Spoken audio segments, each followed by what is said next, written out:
from time to time, it'll come up in the group. People are asking about bitters, and I link to your blog post when you visited Oh, Fee really? Brothers, That's amazing. because I loved. I mean, your post like predates the group by a long time, Yeah. and it was so fascinating for me to get that behind the scenes, Mm-hmm. and also to see like so many of their ingredients that they use Mm-hmm. are hechshered. Yeah.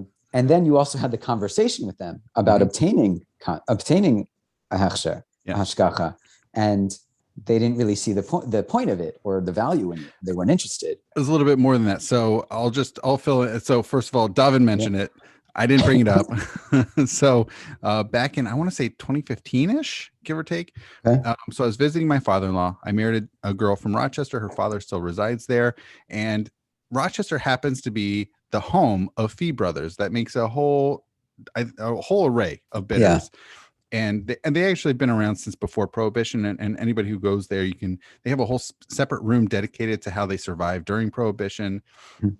Really cool loopholes about people who were able to do home winemaking. And so they would go and help people with their wine, Oh wow. home winemaking. I guess everybody was allotted a certain amount per person of wine per year, which is, I mean, there's so many loopholes with Prohibition, but that's a whole other conversation. So I went. So my father-in-law knew I was into cocktails. So he's like, oh, we'll do a tour. So we did the tour, and casually walking around, you see things. And obviously, as a kosher person, Mhm. I was interested in the hashgacha, the various symbols.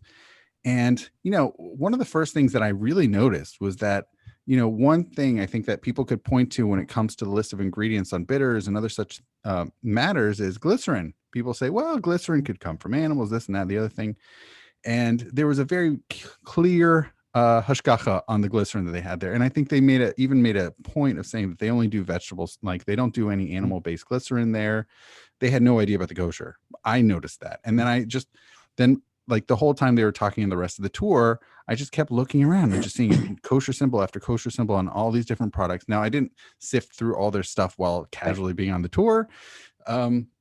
And yes, I did ask at the end, or maybe my father-in-law did, about like getting hashgacha, getting kosher supervision. And they said, well, Like they're almost all the way there. exactly. They have so much of the stuff there. And so I asked, and they said, well, we've talked to some rabbis, but it's just not worth the cost.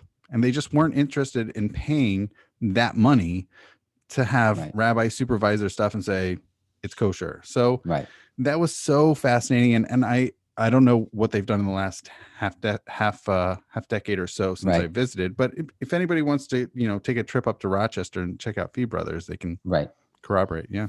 Yeah. And that's exactly where things have kind of shifted.